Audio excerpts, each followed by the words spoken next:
سي حسين رياضي، طبيب في المهنه ديالي ورئيس ديال جمعيه الجنوب لمحبي الطبيعه اللي تنشات من 2005 ودابا هذه في السنه 14 العام ديالها، وكتقوم بانشطه رياضيه اللي كل الانشطه الرياضيه اللي كتمارس خارج الميدان. وكنقوموا بهذا المعرض هذا باش نتعرفوا، باش الناس يتعرفوا بالجمعيه، وتكون يكون هذه الابواب مفتوحه، صله وصل بيننا وبين العاميه باش يتعرفوا على هذه الجمعيه وعلى الانشطه ديالها. هذه الجمعيه كما قلت لكم تاسست هذه تقريبا 14 عام. من بين الاهداف ديالها هي ممارسه الرياضه كل انواع ديالها، خاصه الرياضات اللي كيتمارسوا خارج القاعه في الطبيعه. من بين الاهداف ديالها ثانيا هي الحمايه ديال الطبيعه والتعريف او باش نوعيو الناس على الاهميه ديال الحمايه ديال الطبيعه اللي حنا عايشين فيها واللي كنخرجوا لها كنشوفوا الجمال ديالها.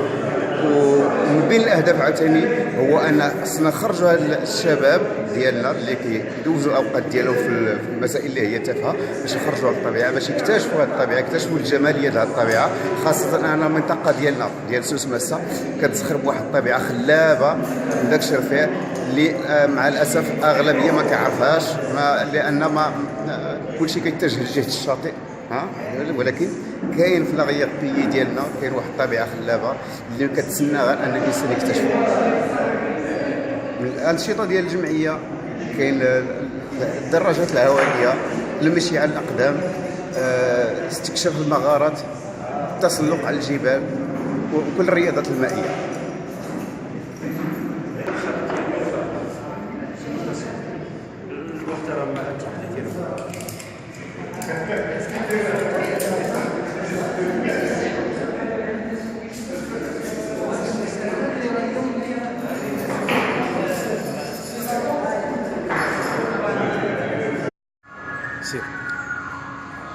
سميتي طيب المنتصر، كنتمي لجمعية أزان.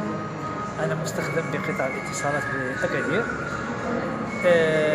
هذه الجمعية ديال أزان اللي هي جمعية محبي الطبيعة بمنطقة الجنوب. بين الأنشطة ديالها كاين المشي على الأقدام لي غوندوني، كاين لي في تي تي يعني الدراجات الهوائية، كاين السباحة، كاين هاد لي كومبيتيسيون بحال الترياتلون، بحال لي كورس ابيي، لي ماراثون. وكاين هناك برنامج سنوي كيتقام كل ويكاند، عارفين فين غادي نمشيو. هي بعض المرات كتلقى اون جورني، بعض المرات دو جورني، السبت والحد، بعض المرات 3 ايام بعض العطل.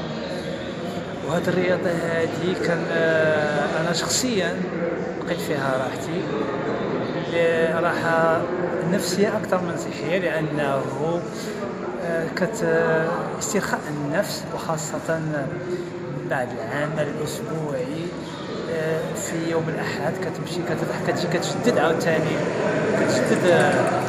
كتشدد سميتو المجهودات ديالك. كنقوموا باكتشاف بعض المناطق اللي يمكن لك تكتشفها بوحدك الا ما كنتيش مع جمعيه في اطار مجموعه.